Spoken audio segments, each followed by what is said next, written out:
Hello everyone, आज हम series capacitor के बारे में जानेंगे। प्रीवियस लेक्चर्स में हमने देखा था शंट रिएक्टर के बारे में और शंट कैपेसिटर के बारे में जाना था। ठीक है, सीरीज कैपेसिटर जो है वो सीरीज में कनेक्ट होते हैं लाइन कंडक्टर के। ठीक है, ये क्या करते हैं, ये इंडक्टिव रिएक्टेंस जो रहता है अपनी लाइन का उसे कंपेंसेट करते हैं। इससे क्या होगा, ट्रांसफर रिएक्टेंस जो रहेगा बसेस के बीच में वो कम हो जाता है, जिसके कारण से क्या होगा, मैक्सिमम पावर जो है वो ट्रांसफर हो सकती है। हमारा अल्टीमेटली एम क्या होता है, मैक्सिमम पावर को ट्रांसफर करना। तो मैक्सिमम पावर ट्रांसफर होने के लिए ये क्या करता है, ट्रांसफर रिएक्टेंस को कम कर देता है। दो बसेस के बीच में यदि ट्रांसफर रिएक्टेंस होता है, ज्यादा होता है, तो उसको ये कम कर देता है। उससे क्या होता है, इफेक्टिव रिएक्टिव पावर जो रहती है I2X, वो जो होती है वो रिड्यूस हो जाती है। और सीरीज में जो कैपेसिटर्स है वो यूजुअली इंस्टॉल किए जाते हैं वोल्टेज कंट्रोल के लिए, नहीं इंस्टॉल किए जाते हैं, वो रिएक्टिव पावर को या रिएक्टेंस को कंट्रोल करने के लिए इंस्टॉल किए जाते हैं। उनका ज्यादातर कंट्रीब्यूशन जो रहता है वो रिएक्टेंस को या रिएक्टिव पावर को कंट्रोल करने के लिए वो यूज किए जाते हैं। हालांकि ये चूंकि रिएक्टिव पावर को कंट्रोल करते हैं तो किसी न किसी रूप में ये वोल्टेज को भी कंट्रोल करते हैं, वोल्टेज पे भी इफेक्ट डालते हैं, वोल्टेज कंट्रोल भी इनके ये कंट्रीब्यूट करते हैं, वोल्टेज प्रोफाइल इंप्रूव करने के लिए भी ये यूज किए जाते हैं। मतलब ज्यादातर इनका उपयोग रिएक्टिव पावर बैलेंस के लिए किया जाता है। ठीक है, सीरीज कैपेसिटर यदि डिस्ट्रीब्यूशन की बात करें, एप्लीकेशन टू डिस्ट्रीब्यूशन फीडर, तो डिस्ट्रीब्यूशन में वोल्टेज रेगुलेशन को इम्प्रूव करने के लिए इंडस्ट्रीज में हम ये यूज करते हैं सीरीज कैपेसिटर्स। क्योंकि इंडस्ट्रीज में कैसा, वेल्डिंग, आर्क फर्नेस ये होती हैं, ये यूजुअली क्या करती है, लो पावर फैक्टर पे, पुअर पावर फैक्टर पे काम करती है और इंटरमिटेंट लोड के साथ में काम करती है। तो पावर फैक्टर पुअर हो जाने के कारण से उसे इम्प्रूव करने के लिए हम सीरीज कैपेसिटर्स को यूज करते हैं। ये वोल्टेज ड्रॉप को ही कम नहीं करते, साथ ही साथ इंस्टेंटेनियस चेंज लोड करंट में जो हो रहा होता है उसे भी ये कम, उस पे भी ये रिस्पॉन्स देते हैं और उसे भी कंट्रोल करते हैं। सीरीज कैपेसिटर क्या करते हैं कि बल्क पावर सोर्स और फ्लक्चुएटिंग लोड के बीच में जो इम्पिडेंस होता है उसे रिड्यूस करते हैं, जिससे क्या होता है, लाइट फ्लिकरिंग की जो प्रॉब्लम होती है वो ओवरकम होती है। लेकिन सीरीज कैपेसिटर जब हम यूज करते हैं तो हमें कुछ बातों का ध्यान रखना चाहिए। हमें self excitation large induction motor का जो है और सिंक्रोनस मोटर्स का जो है स्टार्टिंग के दौरान उसमें थोड़ा सा केयर लेने की जरूरत होती है, क्योंकि मोटर जो है वो फ्रैक्शन ऑफ सिंक्रोनस स्पीड पे रोटेट होती है या रन करती है ड्यू टू रेजोनेंस कंडीशन। क्योंकि हम क्या बोल रहे हैं, सीरीज कैपेसिटर्स बोल रहे हैं, और मोटर्स किस टाइप की होती है, हमारी रिएक्टेंस जो रहता है वो इंडक्टिव रहता है, और यहाँ क्या है, कैपेसिटर की बात चल रही है, तो दोनों मिलकर कहीं ना कहीं रेजोनेंस की कंडीशन जो है प्रोड्यूस करते हैं, जिसके कारण से फ्रैक्शन ऑफ सिंक्रोनस या सब सिंक्रोनस स्पीड में मोटर जो है वो रन करती है, उसी पोजिशन में वो लॉक हो जाती है। तो इसको सॉल्व करने के लिए मोस्ट कॉमन रेमेडी ये होती है कि ड्यूरिंग स्टार्टिंग सुटेबल रेजिस्टेंस जो है वो सीरीज कैपेसिटर के पैरेलल में कनेक्ट कर दिया जाए। दूसरा ये होता है प्रॉब्लम कि hunting of synchronous motor create होती है।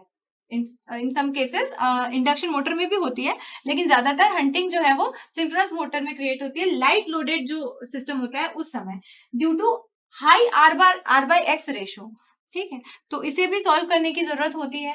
ठीक है, और ये भी हो सकता है कि सीरीज कैपेसिटर हमारे सर्किट में यदि कनेक्ट है, ट्रांसफार्मर भी है, तो सीरीज कैपेसिटर जब कनेक्ट होते हैं हमारे सिस्टम में, तो सिस्टम में ट्रांसफार्मर्स भी है, तो क्या होता है कि फेरो रेजोनेंस क्रिएट हो जाता है ट्रांसफार्मर और सीरीज कैपेसिटर के बीच में, जिसके कारण से हार्मोनिक ओवर वोल्टेजेस होते हैं। ठीक है, जो कब होते हैं, जब ट्रांसफार्मर लाइटली लोडेड कंडीशन में होता है या फिर अनलोडेड कंडीशन में होता है या सडनली लोड को रिमूव कर दिया जाता है, तो फेरो रेजोनेंस की कंडीशन बन सकती है। साथ ही साथ इन सब प्रॉब्लम्स के साथ ये भी हो सकता है कि फॉल्टी सिचुएशन जब है, हमारे फॉल्ट करंट से हमें कैपेसिटर को प्रोटेक्ट करना थोड़ा डिफिकल्ट हो जाता है। तो इन सब कारणों के कारण क्या होता है, सीरीज कैपेसिटर थोड़ा कम यूज होता है। आजकल हमारे डिस्ट्रीब्यूशन सिस्टम में सीरीज कैपेसिटर जो है वो कम यूज होता है, ज्यादा उसका यूज नहीं किया जाता है। अब एप्लीकेशन की बात करते हैं, यदि हम extra high voltage transmission system में, ज्यादा करके हम सब ट्रांसमिशन सिस्टम में या ट्रांसमिशन सिस्टम में करते हैं, डिस्ट्रीब्यूशन में सीरीज कैपेसिटर को हम यूज नहीं करते, अभी जो प्रॉब्लम्स डिस्कस की उसके कारण। ठीक है, बिकॉज अब एक्स्ट्रा हाई वोल्टेज की यदि हम बात करते हैं तो सीरीज कैपेसिटर क्या परमिट करता है, economic loading of long transmission line को अलाउ करता है। ठीक, सीरीज कैपेसिटर्स परमिट करते हैं economic loading of long transmission lines. उनका एप्लीकेशन जो है वो extra high voltage transmission line में, ट्रांसमिशन सिस्टम में ज्यादा होता है। ठीक है, और उसका पर्पस क्या होता है, उसके कारण से सिस्टम स्टेबिलिटी इंप्रूव होती है। ठीक है। डिजायर्ड लेवल जो है हमारा लोड का जो डिवीजन है वो पैरेलल लाइंस में डिजायर्ड लेवल पे हो सकता होता है। ठीक है, लेकिन एक बात है कि जब हम सीरीज कैपेसिटर यूज करते हैं तो 100% कंपनसेशन हम कभी भी सीरीज पैरेलल जो भी है हम 100% कंपनसेशन कभी भी अज्यूम नहीं कर सकते कि हमारा सिस्टम जो है वो 100% कंपनसेटेड हो। तो जहां सीरीज कंपनसेशन की बात करते हैं तो सीरीज कैपेसिटर के थ्रू हम ये मानते हैं कि 80% कंपनसेशन जो रहता है वो हो पाता है या करना चाहिए, सुटेबल रहता है। ठीक है, अब कुछ की कंसिडरेशन होते हैं सीरीज कैपेसिटर को यूज करने के।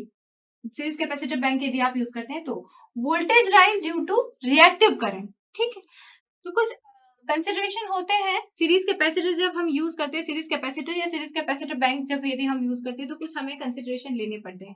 वो कुछ इस प्रकार से रहते हैं कि फर्स्ट हम ये लेते हैं voltage rise due to reactive current. ठीक है, यदि हमारा सिस्टम जो है वो पावर स्विंग के दौरान काम कर रहा है, सिस्टम अभी पावर स्विंग में है या हैवी पावर ट्रांसफर की कंडीशन में चल रहा है, तब क्या होगा, उस समय रिएक्टिव करंट फ्लो हाई रहेगा। उसके कारण से जो वोल्टेज राइज होता है कैपेसिटर के एक साइड पे, और एक साइड का जो वोल्टेज रहता है वो बहुत ज्यादा हाई हो जाता है, जिसके कारण से जो भी इक्विपमेंट्स वहां कनेक्टेड है उस बैंक से, कैपेसिटर बैंक के साइड में जो भी इक्विपमेंट्स कनेक्टेड है वो स्ट्रेस बहुत ज्यादा अनएक्सेप्टेबल स्ट्रेस जो रहते हैं वो बेयर करते हैं, जिसके कारण वो डैमेज हो सकते हैं। ठीक, तो एक तो कंसिडरेशन ये होता है। दूसरा ये होता है कि हम क्या कर सकते हैं, बाईपास या रीइंसर्शन कर सकते हैं, बाईपास कर सकते हैं एंड रीइंसर्शन कर सकते हैं। Series capacitor normally subjected to voltage which is on order of regulation of line, that is only a few percentage of rated line voltage। Rated line voltage के कुछ परसेंटेज तक ही उनको हम लगाते हैं, ऐसा नहीं कि रेटेड वोल्टेज पे उसको लगाया जाता है। लेकिन शॉर्ट सर्किट की कंडीशन में लाइन, यदि शॉर्ट सर्किट फॉल्ट आया है उस कंडीशन में क्या होता है, कैपेसिटर के क्रॉस फुल वोल्टेज आ सकता है, जितना लाइन वोल्टेज है उतना का उतना फुल वोल्टेज वहां पर अपीयर हो सकता है। तो इसके कारण से क्या होगा, अगर हम उसे फुल वोल्टेज लाइन वोल्टेज के हिसाब से यदि डिजाइन करते हैं तो कैपेसिटर का साइज भी ज्यादा हो जाएगा और उसकी कॉस्ट भी ज्यादा हो जाएगी, जिसे अवॉइड करने के लिए हम क्या करते हैं, हम ये ऐसा सिस्टम बनाते हैं कि जब फॉल्ट आया है तब सिस्टम में से कैपेसिटर जो है वो बाईपास हो जाए और जैसे फॉल्ट रिकवर हो चुका है, हेल्दी हो चुकी है लाइन, तब वापस वो रीइंसर्ट कर दिया जाए। तो इस प्रकार से हम इसे कंसिडर करते हैं। नेक्स्ट एक और चीज, लास्ट चीज ये आती है कि लोकेशन क्या होना चाहिए, सीरीज कैपेसिटर बैंक को कहाँ लोकेट किया जाना चाहिए। तो थ्योरेटिकली सीरीज कैपेसिटर बैंक कहीं भी लगा सकते हैं हम लाइन में। जो फैक्टर्स हैं जो इस चीज को प्रभावित करते हैं वो क्या होती है, लोकेशन को जो ध्यान में रखना है यदि हमको, तो क्या चीज करते हैं, कॉस्ट किस हिसाब से होना चाहिए, मतलब अगर हम कहाँ प्लेस करें तो हमको रीजनेबल पड़े, वो इकोनॉमिकल पड़े, वो एक्सेसिबिलिटी क्या है, फॉल्ट लेवल क्या है सिस्टम का, प्रोटेक्टिव रिलेइंग कंसिडरेशंस क्या है, वोल्टेज प्रोफाइल क्या है सिस्टम का, ये सारी चीजें आपको ध्यान में रखनी होती है। साथ ही ये देखना होता है कि पावर ट्रांसफर कैपेबिलिटी किस तरह से इंप्रूव हो सकती है हमारे सिस्टम की, क्योंकि अल्टीमेटली हमें क्या करना है, पावर ट्रांसफर करना है। तो ये कुछ चीजें होती है जो हमारे सीरीज कैपेसिटर से रिलेटेड होती है।